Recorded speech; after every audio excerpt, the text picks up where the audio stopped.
మడికట్టుతో నువ్వు పూజ చేస్తే గుడి వదిలి దిగివచ్చును దేవుడు.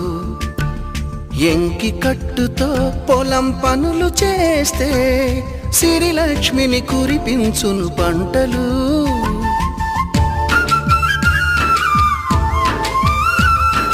జారు కట్టుతో పడకటింట చేరితే గుండె జారి చూస్తాడు పురుషుడు. నిండు కట్టుతో నువ్వు నడిచెళుతుంటే దండాలే పెడతారు అందరూ. అన్నం తిన్న తదుపరి నీ మూతిని తుడిచేది, కన్నీరై ఉన్నప్పుడు నీ చెంపను తడిమేది. చిన్న చీర కొంగులోన కన్న తల్లి ఉన్నది, చీరలోని గొప్పతనం తెలుసుకో.